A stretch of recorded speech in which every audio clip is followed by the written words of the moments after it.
Yeah, nina 2 clients baba feze million 15 and they gave them a band for Canada.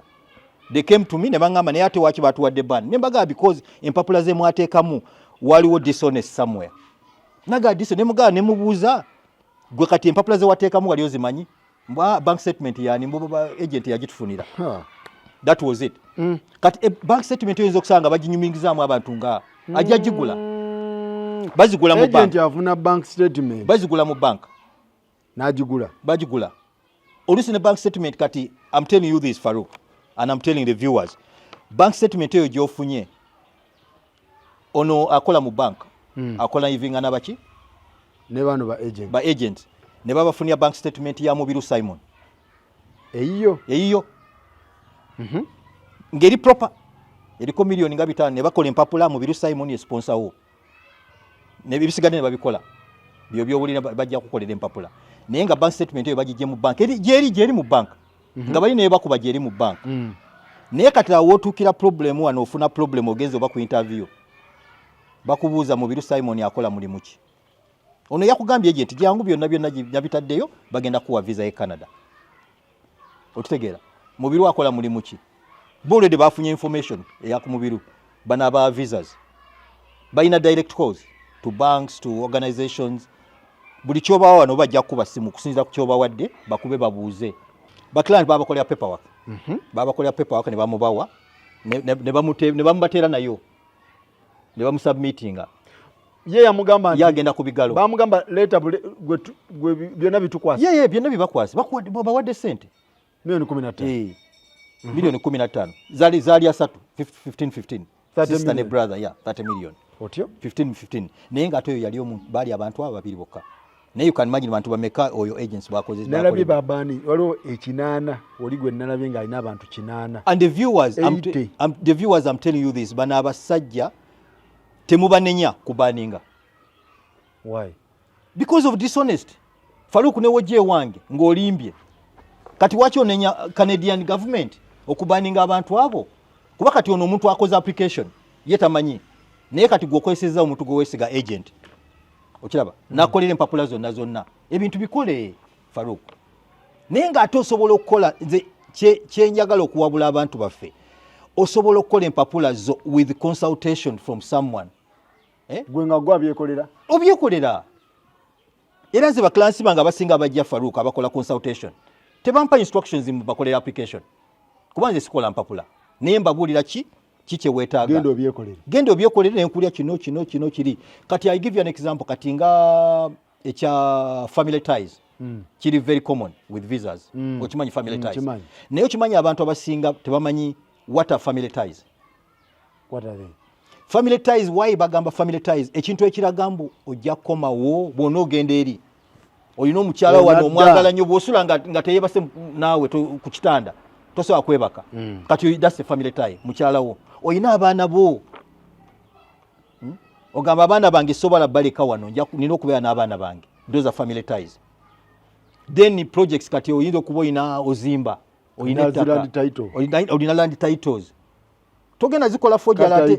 Togenda zikola zonna bazifojinga. Byonna nti babiteekako ba agents agent abiteekayo bo babijja waabo bannaffe. Ati babikola kati kyenkugambye bajja kukola bank statement nga yani ya Simon bakolereko ebyo byonna ebisigadde bagenda babimanyi NASA babiteekeko ku NASA nga ye Simon bamugugulinga dda owa bank ono agenda obba wagundi eyo amanyi information ya Simon alina ttaka wano yaletako alina ekyapa kye yaletako mu banka wano ne tumuwaako ku ssente balinga Farouk they are there kati bambi ono omuntu akoze application atadde mu ssente oluusi bafamily bamuweza ssente akola application yeyo naye nga ebintu biri straight ye takimanya yali excited oluusi tamanyi na kumanya bapestinga 100%.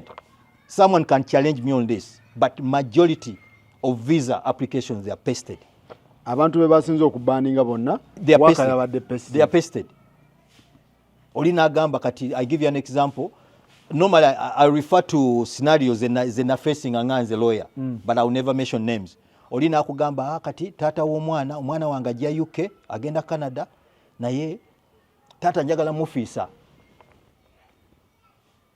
ave mu picture taliwo kuba kati tosobola kufuna visa wano nga tata tataddeko mukono obanga tata nga temuseparate nze bana abatwala abaana okitegeera kati kyolina okukola mutte olina omugjawo mu picture kati womugjawo mu picture ate nekibackfiring n'ogenda ku visa, that's the ban now. Ne bakifinding out tata gyali tata nachallenging, that's a ban, straight ban, 10 years for UK.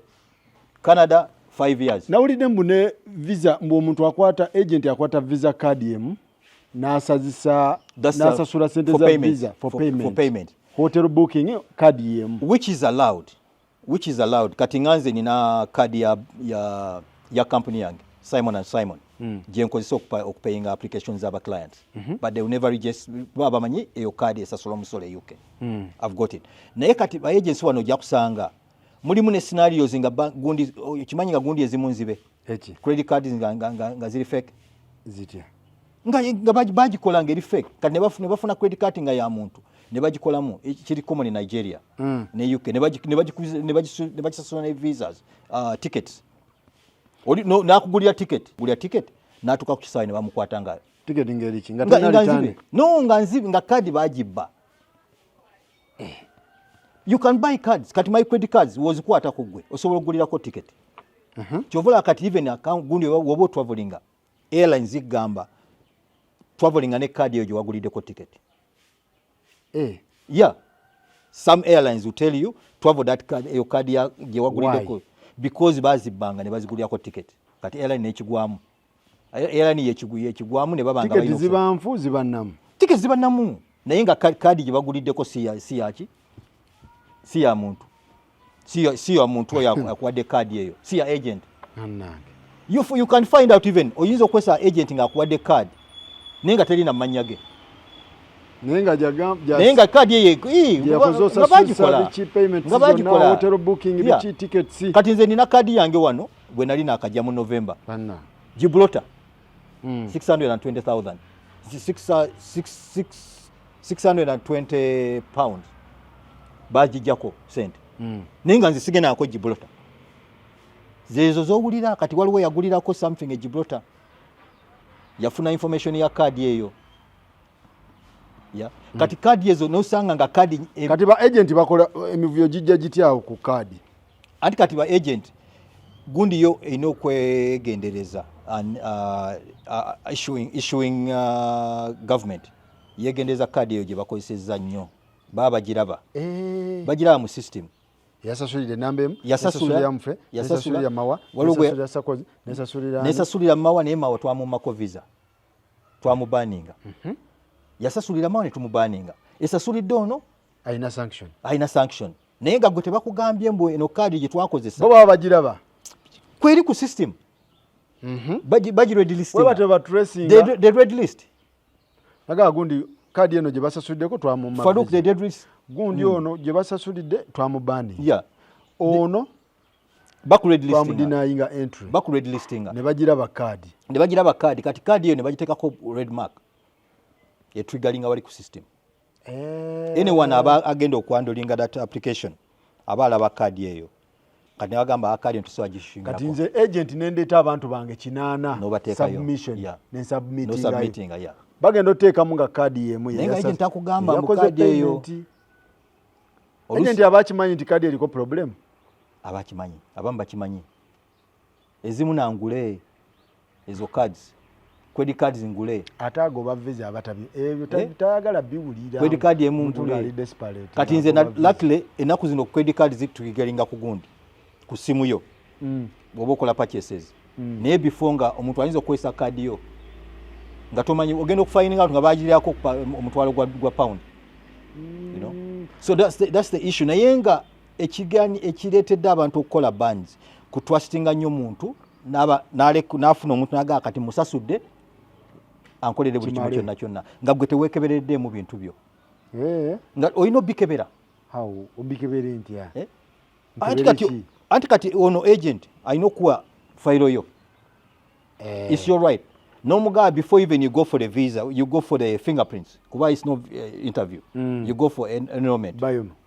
biometrics no genda before that omugamba kantumulemu wane ebintu wakati bwogenda ku bio that's when they press the button to forward to submit naye wano oba obitaddeko ku online byonna oba obitaddeko naye wali bebakola ki bebanyiga ngo maze okujjako engalo kati before you do that nga tonna kuteekamu bintu biri fake funa gundi eyo gundi fayiro yogenda funa fayiro bagenti mbu tebagaba fayiro ezo ati kati mbadde ngenda okugamba kati ono client namugamba funa fayiro eyo nje bamugana muwa fayiro okitegedde bano be bali 15 agent yamugana ne mugaba okiraba tayagala kuwa kubaka manyo ojja mukwata ojja mukwata already ya messing up and for them is money kasafuna sente ze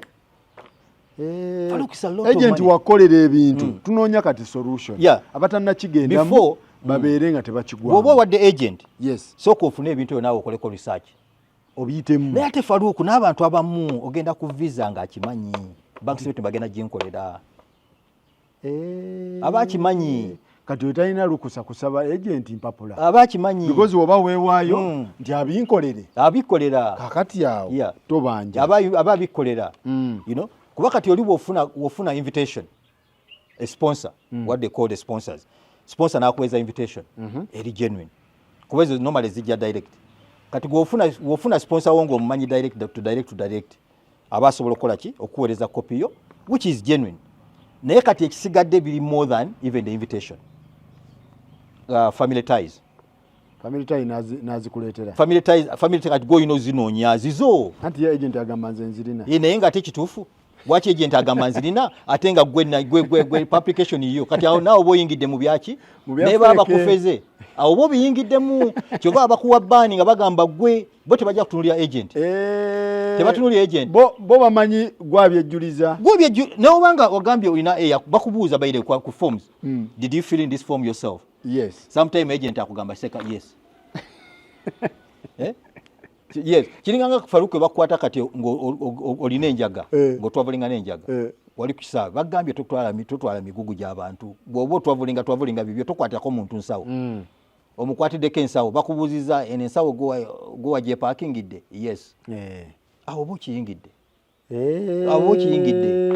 kiba kuggwe kati ye agent yagamba ngenda kufunira family ties ngenda kufunira bank statement nti okay 90% ngenda kufunira simanyi invitation kati invitation ayinza okuba neemu n'ayozaayoza eyo siri ayinza nakuba abaneemu nze Faruku I've done immigration for over I would say 20 years 20 years UK international ndisi bine bya Uganda international lawyer solicitor I know everything in and out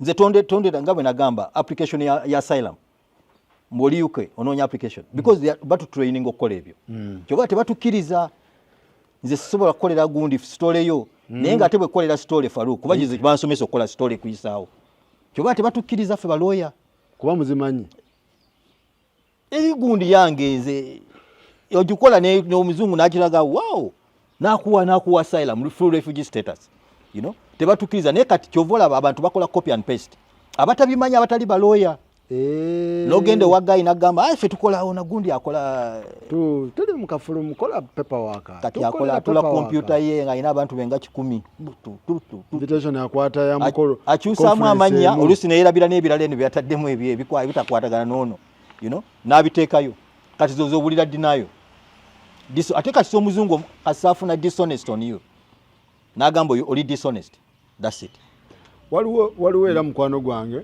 in fact nabadde njala kikubuuza mboli yamusanga mu kyaki namugamba ngobera abantu visa namukolera visa naye yize UK naye tebagenda kadinisa is it possible visa ki notagendako ku no you have to go for biometric yagimuleetera nga tayise kadinisa no you have to go for biometrics naye sawa zino akatabo yakaganira you have to go for biometrics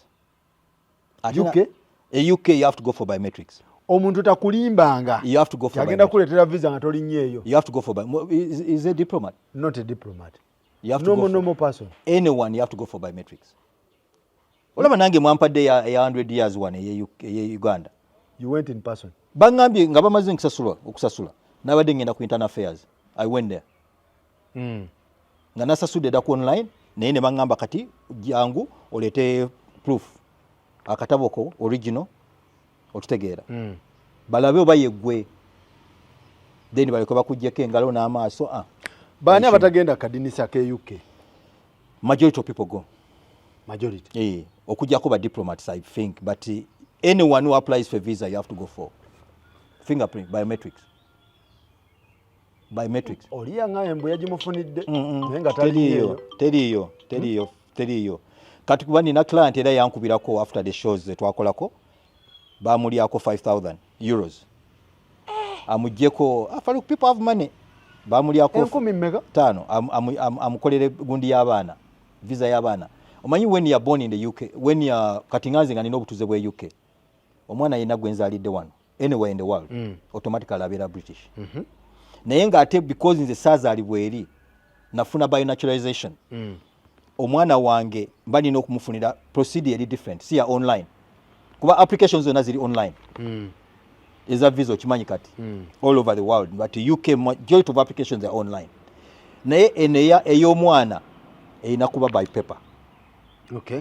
Kati nabuuza client ono naye ono akugamba mbu ya processing la visa y'omwana oyo yandalinda yaji processing ati akuba nze manyi hawo the procedure nze bwe yaŋŋamba mbu yagikola ku online ne mugamba bakufera teriyo tekiriyo n'empapula zonna zirina okuba original antenatals reports eby'eddwaliro kati oli wakugamba mbu tewali gundi twabikolera online omanyi oyo mufere kati kyekimu n'ekyagundi n'ekya visa oyo omwami gundi eyamugaye mbu yamufunidde visa naye teyalinnyeeyo ate amusaba akatabo anti kati olaba kati banaba the visa handling services the visa handling services eza UK one zili link to Liverpool waliwo application ezigenda South Africa Liverpool kidependinga naye nga mostly Liverpool zino ezaffe eza full status naye nga abantu balowooza zigenda South Africa gye bakumira naye waliwo ze balifalinga wa UK nga that one automatically tebagitwala wano tebagikola wano eza human rights.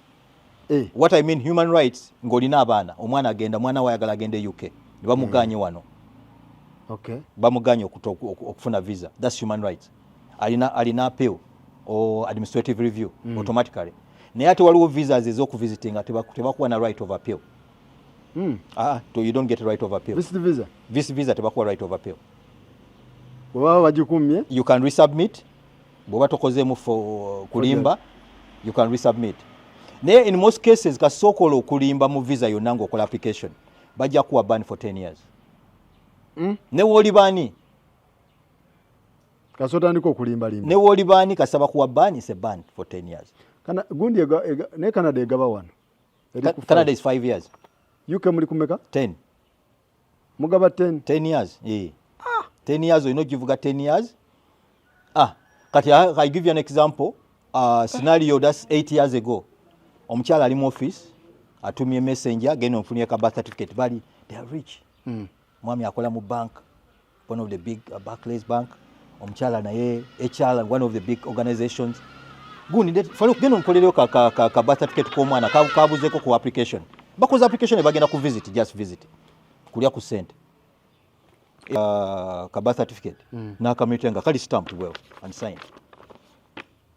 Okimanyi ke kabaweesa bandi bonna for the whole family kali kanasa tekali kanasa kati bana abagenda wali bogenda munira bayinza okufunira nedde naye nga tebakatadde mu computer tekali mu computer kati bano bagenda okubira abagundi for some reason banoonyereze ku gundi abanira bayine bagamba that one is not in the system it's not in the system nga teli mu system kuba kati wana ebintu byonna biri mu system bagenda okacheckinga tekali nga it's a genuine gundi yagimufunidde emitwalo 2 one day mitwalo 2 ageze mu system nga tekali tebakatadde mu system either it was a mistake ono yakafuna oba beerabira okukateeka oluusi bayinza okukateeka mu system naye remember kaba recorded mu kati nga bwe tugenda mu court ng'olina court order not all court orders are genuine okimanyi oli ayinza okufunira court order naye nga teriyo mugundi mu court kati waliwo ekitabo waliwo hardbook mu court gye bali registeringa buli court order efulumanga erina reference eri unique ekitabo ekyo kibeerayo hard copy wano oline waba kutadde mu system clerk n'ateekayo court order yo naye wano bayinza okugamba kebeere mu system mu kitabo nga tebeerangayo so ne bamuwa ban oyo bamuwa ban for 10 years bakalya 8 years kijja kityanga omuntu alina ssente empya n'enkadde ne bamumma visa corruption gyebyo bya sanctions babamanyi I've seen so many rich people no Farouk ojewebuuze why embassies here okimanyi embassies za Bungereza embassies za America embassies z'abaana abasajja ezisinga zibeera mu spies their spies are working and they are lawyers kati buli muntu bamuwa kitongole waga kati ojja kunoonyezanga ku kino ng'atuula akeera ku makya n'agenda akola mu embassy ng'akola research we n'anoonyeza kufa ababba ssente twawuliddeko ababba ssente kati guno omusango gwa speaker sanctions kyava wano mu embassy tebakulimba the information is from here ate nga bagirina buli information yo tosobola balimba tosobola bagirina buli emu era senga nali speaker gye nali nsooka okutuukira nga sinaana kwogera mu namuntu yenna nga sinaana kuvuma sina kakapa kamyu nali badde ngenda ku embassy wa ambassador yali asooka wa ambassador buli kimu ambassador namugaba bino ebintu byazze naye munaye omanye ebintu byaffe wano bino sente za kukola biki kuyamba kuba mpuga nga tebalina sente si zange sente munaye naye bantuma butumi kati awo yandibadde amu advice ekyokukola ambassador naye nga tovaayo okwekola ki kubyegaana bwegaana speaker alina access to the embassy alina access speaker is a big person ate we bawera speaker sanctions people forget era we bali bagaba sanctions ezo nze nabagamba sanctions ezo bagamba travel ban it's not travel ban it's a lot bo bakoyisa ka travel ban abanaga nze sagala genda nkimayoki it's not a travel ban kitegeeza speaker we yandibiwulidde gwe Simon ogamba singa wali advisor wa speaker we yandibiwulidde wati yandisoose nakola ki nalumba akyasi wano kikola kati bw'aba yina abantu nga ffe aba international British nze wali flashing ngamba ya solicitor kale kamin kiki embaga kino kyekiriwo katukoze ttya ne bakuwa amagezi omanya abantu abo they don't want to punish people gamba ya okay sente nalyayo emitwalo 2 wano ambassador naye yagamba talina bizimbe wammwe ate ebisaturating Kent Farouk these people teba wasting a time kuteekako sanctions nga tebalina kye bakumanyiko that's what you have to know that's what you have to know ate abantu balowooza okukuba speaker bakuba speaker is a big person in the government in the country bakuba ffe ffenna bali kuffe all of us is Uganda sanctions ziri kuffe speaker waffe tasobola kutambula kikosa ffe kikosa government batwambudde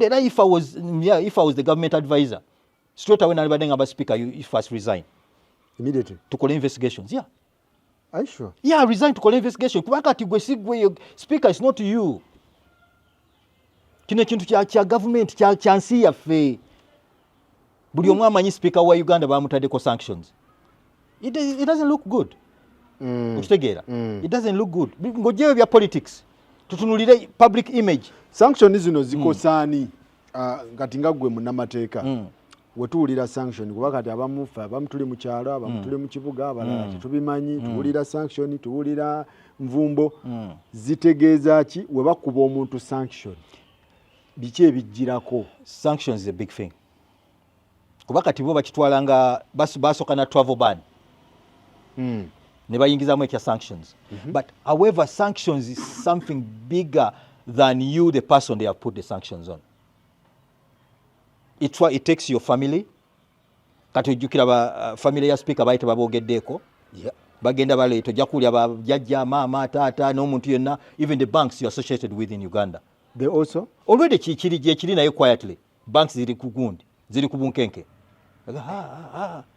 kuba banks zao zirina okuba international the investors are international balina abasudulu balina sudulu wewaffe ng'awulira mbu ate gwe oyagala kumesinga apa ajja kugamba naye so sente zo kansoke nzikwate nga abasajja bano to make those people happy. Farouk, if you can see the sanctions ze bateeka ku Russia nga bantu bagamba Russia is so big, Russia is rich But did you know Russia sometime akubira Putin ayogera naga Biden man mpola mpola. Ola. Boogera. Naye kati mwe mulaga Putin can do without sanctions. Mad sanctions on a person. Si bino bya traveling mbu travel ban.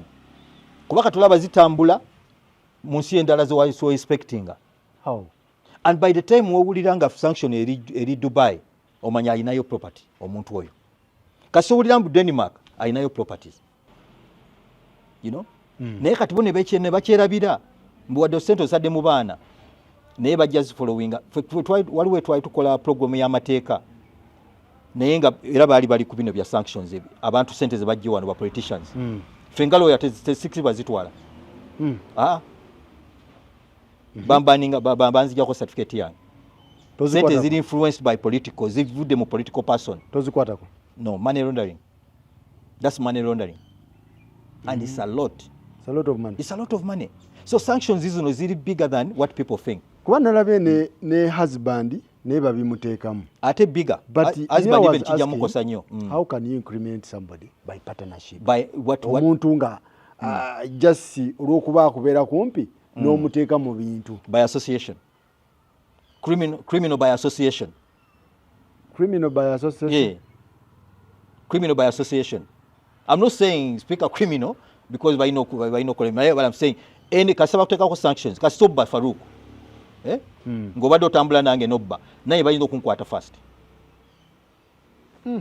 balina okunkwata kuba kati oyinza okuba nga wabbye enkoko n'ogiweereza nze n'ogiteeke mu kutiya okitegeera nze nenjitwala naye nga ate gwe balabye ng'ogitwala basobola okukwata criminal by association kati oyinza okwesanga. I'm not saying that maybe she did it, but nga speaker sente ezo yazitwala naye nga ate omwami yabadde investing on behalf. Babazungu bali sharp. N'abaana Farouk, do you know how many properties abantu ze baguze e UK abaana nga ba students nosanga omwana nga ina apartment ya £400,000 student nga mwana wa wana yajjanga kusoma okitegeera sente ziba zivuddewa maama nga amutaddemu sente oba taata amutaddemu sente. That's by association. Kati kye batajetiza oyo naye bamukwata n'abaana bagenda bate lwakuba abaana tebaagala kuteeka mu by'abaana abayingizi n'abaana bandi badde bataddeko anyone associated with you sanctions zimukwata tojja nazijjawo you can't ne bwokola because now bagamba petitioning you can petition you can it's your right. Never revoking a sanction. They will never revoke those sanctions. They have evidence. Nze kambuuze gwe kati mwe muli wano ku ground mulaba kigenda kitya mu bugundi mu parliament sente ngezi zitambulamu. Is that the way? Ate the head kati nge UK if you are the head of the department era oli ne wababbye kyobulaba omuntu wabba mu department waki olowooza ate head ya resigning bakuteeka ku minister resigning bakubya abantu emiggo. Why? Tear gas, minister resigning by association. You are the head. Kati abala ne babbye within the system kati nga mu parliament nga abala babbye sente basoka ku investigating a lawyer gundi speaker ku speaker abantu bakuyisaako batya sente zino nga gwe tokimanyi. That means you are not capable. You are incapable. So resigning resigning kubanga gwe tosobola kumanaging abantu bwe kati nga the commissioners that sente bazifuna batya and before even you come to Mpuga before me if I was the one in the government investigating this before you come to Mpuga yafunye million 5 ani yazimuwa njogera kati ebyeyukengere gye bikolamu ani yaziwa Mpuga sente ezo yalina okuresigninga first. No, I'm giving an example. I'm compare yukenga bakikola bakitambuza batya kuba polisi simanyi yenyigira mu covid simanyi nga akola atya. You have to step down. So wandi what advise speaker to resign immediately to resign nga tannagenda mu bino to step down nga bakola investigation. That's how it should be. Actually in Uganda that's what the system should be. Kasabwango ina investigations zonna zowulidde wadde gwe police commander abantu bassa abantu UK you resign first. Gundi ejja kubeera kugwe pressure ejja kubeera kugwe because gwe mukulu gwe okulira ekyo bakuteekawo kukola ki kati sanctions zino mu mateeka zijira zitya zirina time limit oba zino zijja genda zino kati sanctions zirimu ne political nga bwe nagambye bayinza okuteeka omuntu ku sanctions naye nga balina gye bakivuga naye mu system baba bakitegedde already kiina gye kiraga mwe muyinza okutunulira speaker but this is bigger than speaker. The sanctions are bigger than speaker. Sanction eyawukana nnyo ne bani ya bani is different. Sanctions zibera ku officials mostly, government officials. Okay. Yeah, kyovolaba era wobanga nga denied oba bakumye visa wano. Waliwo kituyita mu mateeka inadmissible yo muntu gwe batakkiriza genda mu nsi ndala yonna. Kati ensemu kati nga UK yakoze speaker inadmissible. Speaker is an inadmissible person. Okay. Takkirizibwa alina ban. Kati omuntu yenna ali associated by speaker. With the speaker alina ban. Kasaba kutuuka sotuuka wali ne bagamba wafuna visa yo okay waze kola ki ono mumanyi ya my auntie. But that's by association. Inadmissible person. Wembanga nakozesa bank statement ya speaker ogoba visa yange. Naye watokozesa bank statement sebo. Chamfactinga. Definitely. Nga nafunye recommendation okuva uwe. 100%. Bank watana. 100%. Dinayo baso okunyima interest. Ne baba bana bajja ba deporting abakomewo wana. Hey. Bagenda cancelling visas. They will cancel visas. Anyone by association. Farouk. Olinga ngamba kati abantu kubeera careful na. No, you have to be. Let me tell you, Farouk. Ne wobango olina omuntu mu family nga muntu wonnyo mwagala nnyo naye nga muyaye nga mubbi. Would you want to associate with that person? Anything kisobola okujja omuntu namu nabatwaliramu aba family. Nga family ya gundi nzibi bye bawuliranga. Family ya bagundi nzibi naye nga tibona family si nzibi. Naye jassa omuntu omu mulyanga abaga mulyanganda abeera omu n'abamaganya ekika kyonna. Kati speaker okimanya atuvumaganya ffenna bana Uganda. People think it's on the speaker. It's not on the speaker alone. This is on Uganda. This is on Uganda. Anyway, tuveeyo. So ekya ban kino ban is preparation. Abantu ngeri yo preparinzemu okufuna visa yo. Funa muntu consulting with someone amanye ebyamateeka. Sate buli lawyer, not every kati nze sikola criminal. Tokola criminal. I don't do criminal. Sijja kulimba mbu kati manyi criminal gundi procedures za wano. Sijja kulimba olete sente mungenda ku representinga. Oyinza okumpa instruction nempa lawyer omulala abimanyi. Kati ekimu n'amateeka ge UK. Nalinako ne meeting recently with a lawyer here. Ba clients nga bagala visa ya visa ewe. Nagamba mnenze sibikola sibimanyi ebye UK. And it's true. Kati tusobola kulimba muntu obimanyi nga tobimanyi. Kati dinayo entry dinayo wano. Ejetya kuba kati tulabye refusal banyimye bakumye ne waliwo refusal waliwo ne ban. Refusal letter is just a refusal. Just tetwagadde bawadde excuse tetwagala kati no si kwagala bagamba izo kugamba kati for instance ngaba nabatwala ba dependents ne baga omwana ono tulaba taata we tali tewamwogeddeko wano ate gwe yagala mutwala UK tetumatidde oyizo kuba omuntu afikinga ne bagamba tukuganye naye you can resubmit era kyengamba abantu bwobanga olabye ng'ekintu kyo kibadde clear bwoba olina akasente do resubmission nganze bwe nagamba mu previously banyimako oko visa I think in 1998 UK visa nenkola resubmission kyebakugaaniddeko era kyengamba abantu bwe baba bakugaanidde ku kintu omuzungu kyayagala okulaba kijeewo ekyo bwobanga tewafojinga oba bagambye kino tolina ttaka and you can get someone okweyimirira nanda ayinza okugamba simatidde just akuwa reason bakuwa reason waliwo gwe nalabako gwe bamme ya America omukazi teyatawana namubuuza kibuuzo America bo bali yamuwa buwi kipapula n'amugamba agende ekyeru atamubuuza kigambo kakati oyo mukazi wattu aba akola kati ataawo ku America woyino bategerera America bakola ebintu byabe differently America anza n'okutegeera mbu oli mubbi oba waliko mubbi kati nga criminal byengenda okubabulya wano waliwo criminal intent nga waliko criminal previously ne ulede America bakumanyi ono yali mubbi no badi tagendangako mu America ati criminal wano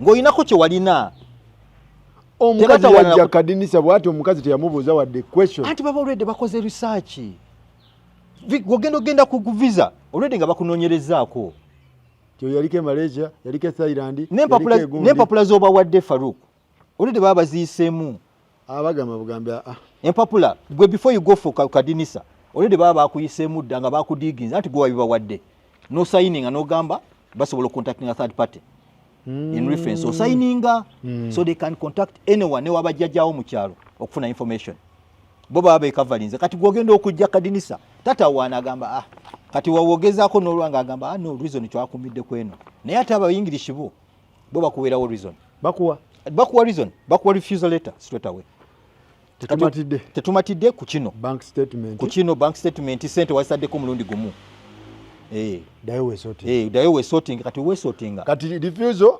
eyawukana ne ban ne denial ku denial kati denial is the entry oba wafuna visa oba ofunye visa yo kati in most cases nja kusooka ntwala abantu through the process nga bwe tugambye wano agent akuteddemu empapula zo zonna olinnye ennyonyi ofunye visa yo ogenze otuuka e Dubai oluusi abamu bayinza bakomya ne Dubai oba wa Doha anywhere oba London nagamba omuntu ono ogenda kukola kingabala tebikwatagana si ye Farouk Oligwe yalaga mbu alina $5 million ku account inga toyina muwadde n'ekikumi n'otuganga weevedde oyinamuko ku ssente nga oyinamu $2 omuntu alina $5 million oyina $2 kati abantu batuuka ku kisaawe kati kyapeninze nnyo Canada is very very very bad common in Canada very common in Canada ebadde stopping abantu mu airport wano ng'olinnye ennyonyi n'ogenda ne bakustopping around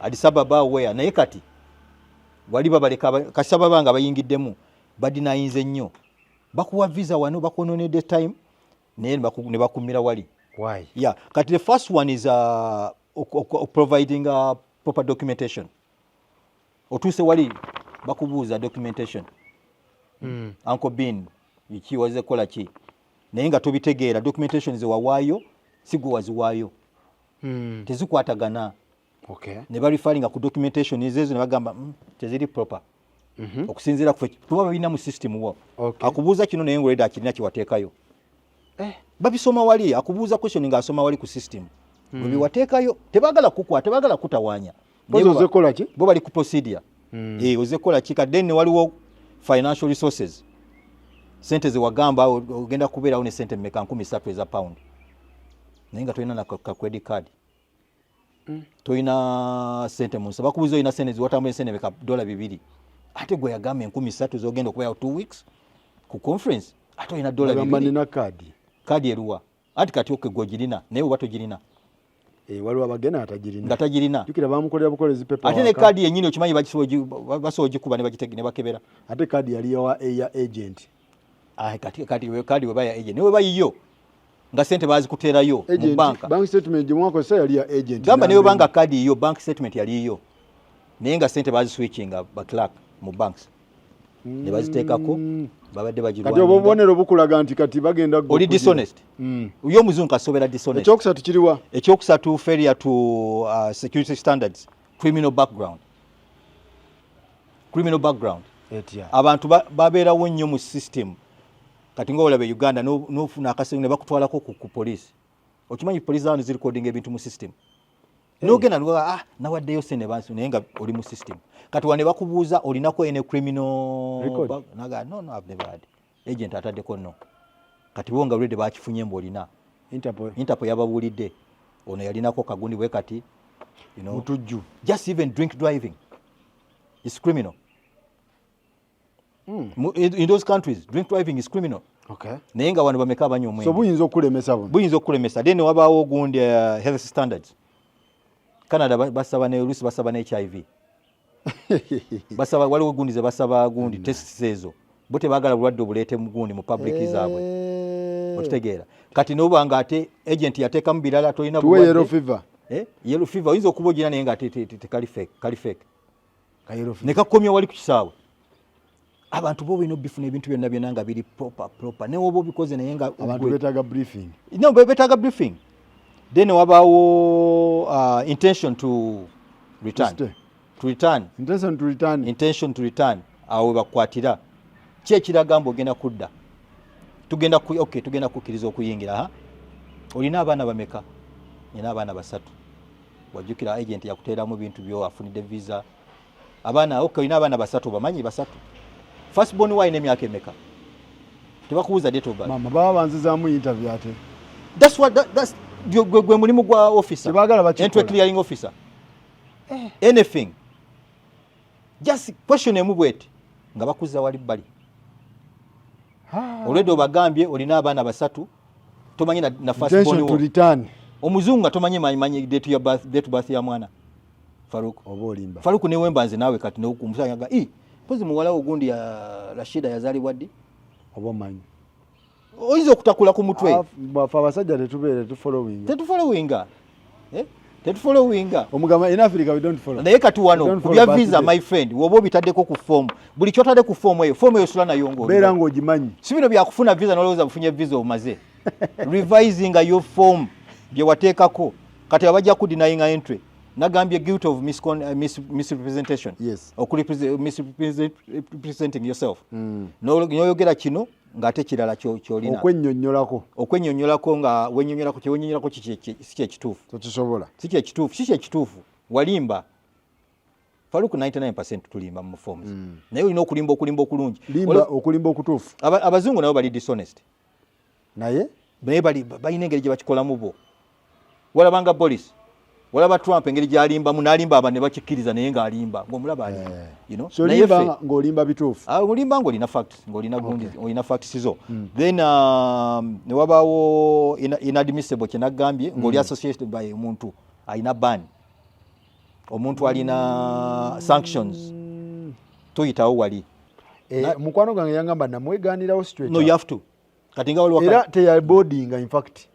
Bamujjako ne basooka bamuteeka mu kasenge ennyonyi neekola ki? And the criminals. Teyategeera oba and the criminals bakikola nnyo kyovula people who are traveling olina okuba very careful. The association. By association. Katinga oli omwami wali akantu akabadde ka saturating for social media owenjaga oyo. Omuntu akugamba ne yeetula omuwala ddala abakyala. Nze mukwano gwe bali bamuwadde kipackage wano ku kisaawe. Oli yajja namugaa kimpostingireko e UK. Namugamba mala kigula n'agaana naye yali njaga. Yagano kigula. Yagano kigula. Naye nga yagalo na kitwala. Sindikidde ate yakoze eki. Ono yabadde yagamba omukyala yamugamba ensawo ntera ensawo yange waggulu. Yasooka gamba oli n'agaana kati ono ali so nice, you know Africans, Mr. Nice. Olabye akakyala kali ino kati ye n'agiteekayo naye kati nga ali associated n'omukazi ono, omukazi yali trafficker. Yali trafficker? Kati oba wakugamba omugongo gwamenyese nkola ki? Massage. No, nterera ensawo kulirako ensawo yange. Gogiyiseewo. Ogiyiseewo. Kati bakulaba naye ekyayambye ono omusajja kubanga omukyalo oli omusajja oli yabagamba oyo yabayita mumanyi. Ono ngagera my son. Olaba wakuyita my son. Omukyala yali agamba my son. Gwalabidde ku nnyonyi. Kumbe trafficker. Olaba enjaga wagamba gwe my son gwa badoji mutise. Ate obuzibu Abafirika twegula nnyo. No, we tutuuka ku nnyonyi. Twagala nnyo. N'emboozi, twagala nnyo emboozi. Tuba abazungu batula mu trade. Olaba abantu abamu balaba n'olowooza ali proud n'omubuuza. Ku nnyonyi. Ali ku lugendo lwe. Kumbe ayagala kuba tulina okuyiga empisa ezo. Manyi bannayuganda tuli so nice. Africa. Bannaigeria bo balina bali sharp. Bannayuganda tuli so nice. Ate bwakasola ba ekikyala nyabo tunyumya omuwadde emboozi kati ekyayambye omusajja babuuza omukazi teyamubuuza manya bamubuuza yani okesani we yani amanya ng'agamanyi olaba naye kati omulazeeko nze ndina mu Ngereza olaba akatabo kange nze bundi mbeera wano Wembule ng'afuna information yo yonna and it's so big by the way abantu aba traveling ambagamba is so big bakutenya abaana bafe omanye Pakistan abaana ameka bali mugundi abali majeo abaana abawala baba settings up they set them up so kintu ekyo travelinga kino wofunye visa it's not the end paka ngamaze kutuuka yeri tula ku nnyonyi tonyega waliwo ne bakima waka Faruku ne batakudinayinga entwe notuka ku address gye babagambye ne bakufollowinga eyuke bakikola ne bakukima oba otuusa awaka ne wabagambye address ndala gy'ogenda kati bakulaba Wembule ate wabagambye ogenda East London you know ne bajja ku 62 Yeah. bakukima abazungu baba bagala ekintu bajja kiteka mu sente kati cowboy ono yakivuddemu ate kyekyamuyamba ono omwami yasooka gwe basooka okusaba aye nekyo amanyanga mukyala tamanyi mannya ge naye tebakuviiramu awo abazungu by the way basigala bakunoonyereza bagamba yinza okuba atulimba naye nga balina connection era bamuinterrogate nze so traveling is very very abatwavelinga nnyo Farouk bakumanyi nze ntwala ebintu anti nze sinyega anti goli celebrity kati buli muntu waliwo yali abintise selfie agamba embwa teyabiwunyako entebe nebitabuka twaba emikeeka abantu batika emikeeka enjaga olina kuwa emukeeka bino travelinga binyeebwa embwa yeyantaasa so entry eyo ban ate olina okubanga ebintu byoyogera wali ku gundi ku entry byolina okubanga byebino byowawa tokyusamu naye baba kubuuza omanya abazungu ayinza okubuuza questioning emu emirundi 3 naye nga ayagala okyuseemu kasi okyusamu bwoti that's it okufuna visa tekitegeeza nti visa anyone can get a visa nyangu entry nawo waliwo film entry ye wali film omala kuyingirawo nze nagamba engeri gye nakankana paka nga maze kuyingira ne kunyonye nga sowana kulya mmere mu 96 kubanze nali manya abantu bangi abatambuddeko so kati nsobola okwegobera visa nga osobola you can process ya visa you get the forms ziri online kati nge UK tulina visas nyingi tulina standard tourist visa yes yebanga visitors visa ya 6 months straightforward Farouk abantu bakimanyi 99% that omuntu osobola ogenda nga tourist ebungereza ngenda ku maniu notekayo ebintu ngoyina akasenteko noga kangendeyo notekayo tourist visa ngenda Manchester. I had a friend of mine who came on a tourist visa. I've got 3 people tourist visa from Uganda as a tourist because the Uganda one they don't get tourists abagenda UK bameka bana Uganda basaba visa mbagenda nga tourist ntibagenda laba kumpira banonya banombo mu birwali UK mperezayo ka invitation naye mu birwali nga yoyo nona deri tajja kubulira byalina bizibu bye okitegeera naye nga ategwano tourist visa one week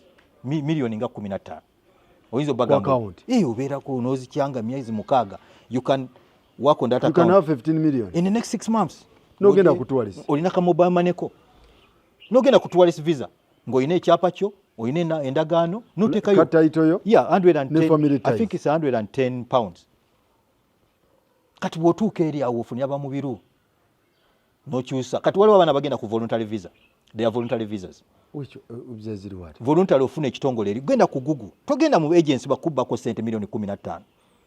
Time gyomala ngo oli kubya social media beera ngobeera ogugulinga gundi kyezi ezitwala baki abantu voluntary visa kweziri jeziri ya mwaka ogu tebakusasula naye bakuliisa bakuwaya akasente mwaka mulamba naye mwaka wegugwe nina ba clients nga bituna kugwako you switch mwaka mulamba voluntary visa naye nga okoze eki ng'oyingidde ku kintu ekiri straight kati issue gye tulina by Ugandans when we go musezo omuyinta so akoverstayinga visa ye kati abantu botuukira bagamba bajja kukwata tokola ki naye I would advise people visa yo nga tena bakugwako fuluma no tofuluma bwoba yagala toyagala kudda awo ofunya bamubiro abo bimanyi noyiye byaffe noyiya nze mbadde nga abafulume akome wano aleme kutta gundi nanti kati ngamba you can the waliwo ways endala ngalo ya jenkugamba kati tekayo kino kijja kuyisa so waliwo voluntary visa waliwo seasonal visas ziri kugenda okola ku masamba ebungereza bazigaba nazo nyingi abantu bave mu bino ebyaba agency mbunjagala kugenda kukola ki kukyala ne bama visitors visa by the way visas visa singa bazimma wana naye nga ate tourist visa oba we settings up no planning omwaka gwo noganja genda visitors visa UK planninga you can go no Faruku nakuwa email noteka ku account yo bino mbyogera ndi wano kati nze I can advise people engere we chikolamu so omuntu asobola okwegobera visa kyangu bobo yagadde n'okubirako mwami bino mugamba cancel njaga goba ka visa kano kuba visa zirimu emitendera mingi waliwo family visas waliwo ezo abantu nga ye sponsor kati family visas sponsor yabalina okusponsoringa waliwo business visas business abantu abalina kasente wano ojiwambino ga wanjagala kufuna abaana bange bonna mbatwale e UK you can take all your family kasofuna tier 2 visas then student visas katwaliwo ne visas abaana bano abagala okugenda okusoma bukoosi obwo only for 6 months nazo jeziri basoma luzungu jeziri nyingi falo kugenda ku online ebintu bingi nnyo besobola okugendako netubeera mu birala tubeera mu birala n'owegayina omuntu n'omugajagala invitation takwagaliza naye ng'ate ways nyingi nnyo zosobola okukola ki okuyitamu byonna kubiri ku online everything is straight teweetaaga kugenda kusasula milioni 15 mbw'ogenda ku conference nabino ebya conference nakati waba akuweereza ki invitation kyo kiri genuine gwe yiye ebintu byo wano obyekolere kuba olina ne ba sponsor we know you can get a sponsor here noganze ngenda nkola naye obusente bwe butono naye mukyala wange yalina sente nateekako bank statements nga ziri genuine nateekako ebyapa abaana biki byonna birth certificates those are the family ties. Okay. Njagala tumalirize Saimo. Tumalirize ndowooza ne Gundi. Congratulations. Ekya bakuwa emyaka 10. Emyaka 10 bane. Uganda yakuwa emyaka 10 visa. Ndi ku certificate of residence. Certificate of niyo certificate of residence abantu tebakimanyi eringanga indefinite to remain. Eringa green card. Certificate of residence. This is for life. Ebanga wolaba green card ya US. So you can invest in Uganda. I'm here. I'm here now 100 years. Onkwatako. The only thing Chendi Limited sobola kwesimbawo ku Gundi kuba president. Kuba president. Ate kansala MP. Nabyo. Sobola. Neranga there's a way. Certificate of residence tewesimbawo. Wadio yakubya bayagala ayingire political. Naye nga ate katinze. Government esobola okumpa contract nenkola mu bitongole as an expatriate. Ndi Mungereza ate nsome ndi lawyer. When you Google Biru Simon agaye ono ku mafuta wanajatu tukolera ekintu kyetwagala. Contract za government osobola zikola. Na ate ezawano nezeri. Naye ate wegiwunya wano. Bungereza yekulina ko kuna. Kati ndi weri. Drone wejira wano. Owadio citizen omusinga ki? Kubaka tulina babiri. Oli alina dio gwo ina dio musingira kugunize nina protection yange ye UK. Ati noli alina half. Oli ati half ye Bungereza ne half ye Uganda. Ati kati half wawa amukwata nnyo. Singa giwunyira wano. Yagitunda wano. Wegiwunyira wano weri amagamba diri wakoma diri ngano. Ati yakuwa akapapula kalike nagamba ka document akakulirizinga. Gwe wegiwunya wano. Nze embassy yange straight away. Bungereza contactinga. Yegumala. Kuba kati eri to be breaking news. Kumawulire. Wuyo yagala ogenda ku dio. Wuyo. Ina musajja ayagala Mungereza. Ayagala kuba mugundi, ayagala kuba half. Anti yetali is not political. Kati ona musajja abagenda musangawo.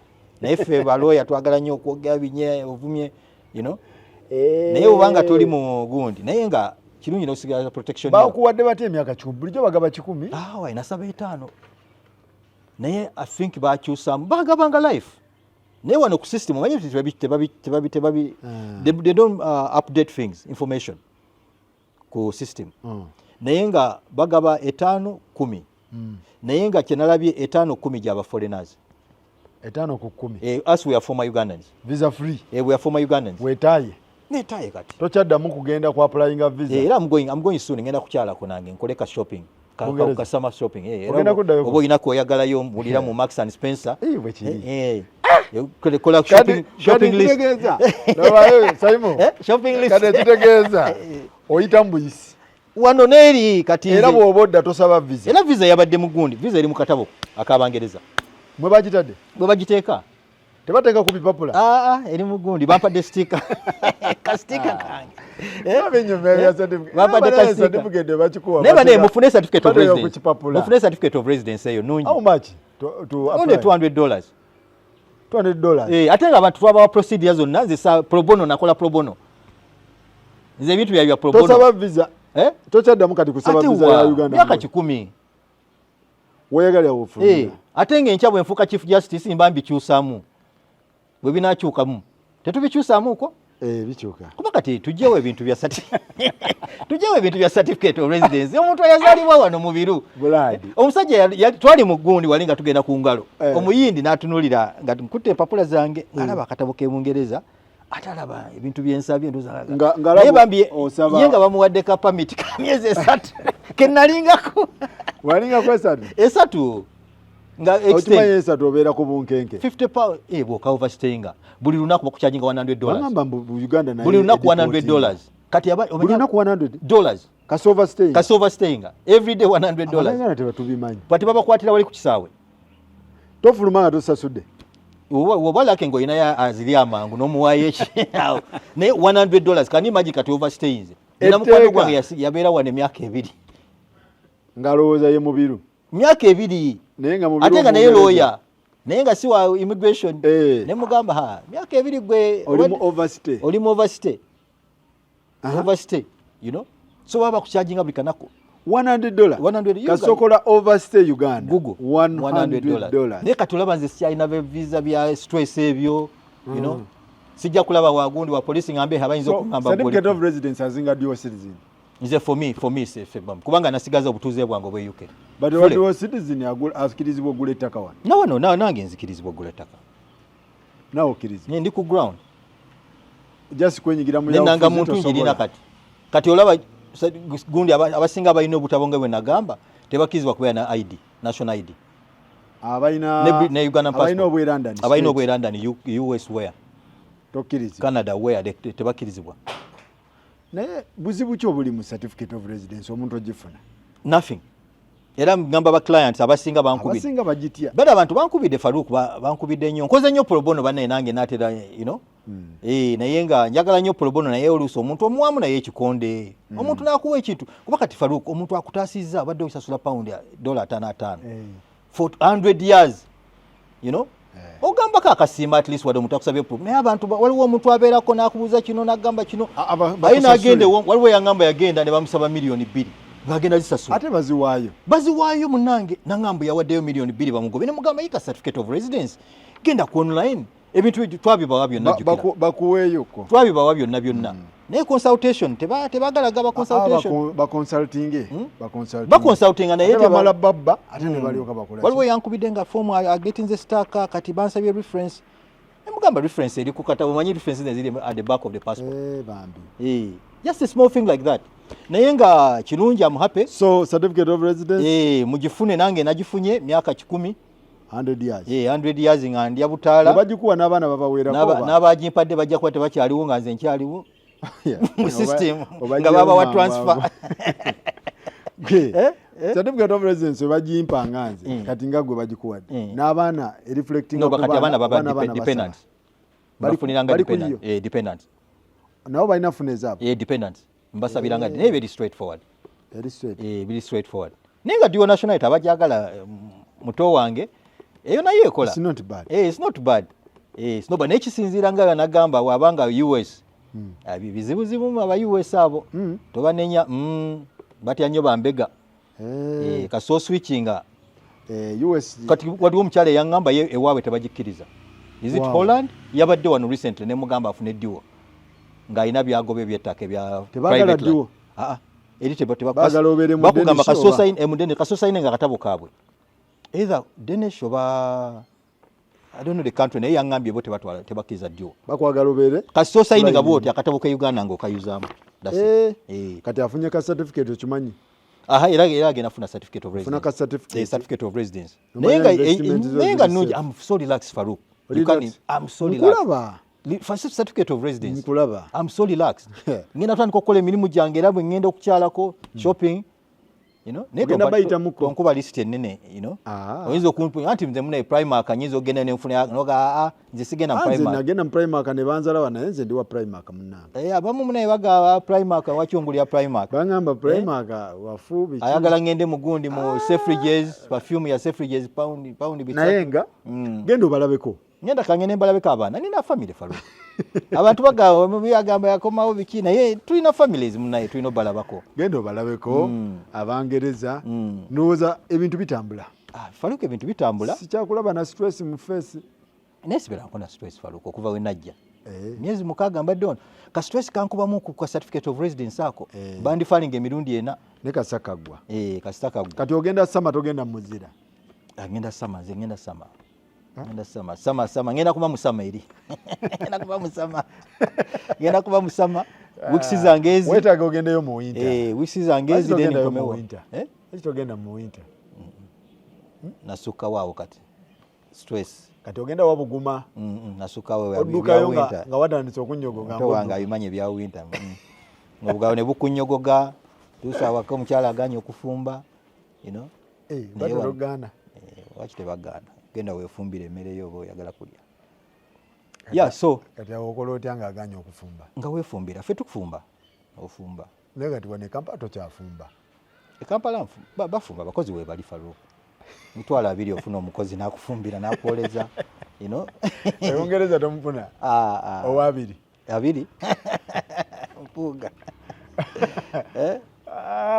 okay so Simon sibula abantu obawe ne number in case wali okubawo nga alina kyatategedde bambi nga mwebale nnyo banaye kunkyazaako munatusonyiwa tuli ebintu bingi ebiri happening naye nga gundi yaffe yabadde ku mostly kubawa good news ka certificate of residence abantu banga bali mu diaspora please get something mubeere nako kayamba naye nga ebintu bingi betugenda okukwatangako musobola n'okucontactinga Farouk ebintu bya legal nze nasalawo baweereza oba tukoleyo okubuuza nga kyebabuuza nasalawo baweereza ebintu bingi abantu bagudde mu bizibu bingi kati nga bino ebyokutambula ogende Canada utaddemu sente zo bakutusiza ku kisaawe weebuuze ku muntu wadde olina omuntu gw'okwesezza nga agent wo akuwadde empapula zonna ofunye naye gwessa naawe naye naawe sooka okole ki ne bangamba abaagenti mbu nabo zikwata baba tebasasudde okusasula mbu omuntu aleeta omulimu n'awa agenti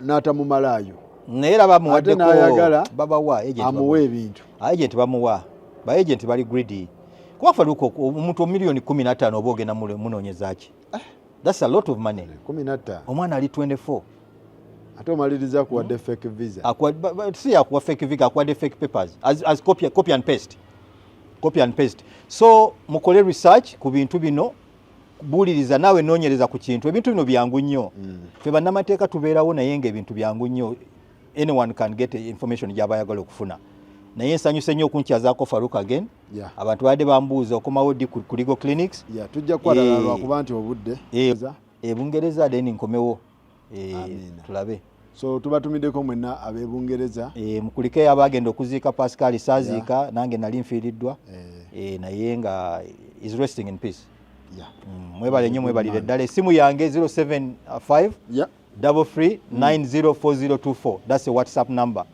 075 33 904024 alright that's a UK number mwebale nnyo mwebalire ddala abaclients bange bonna mbatumiddeko abantu asinze bampa emirimu ke kanyiriro kendiko munaye mumpaka sente mumbezezaawo Uganda si kyangu naye thank you so much God bless you all thank you alright mwebale nnyo mwebale ddala tulabagane next time thank you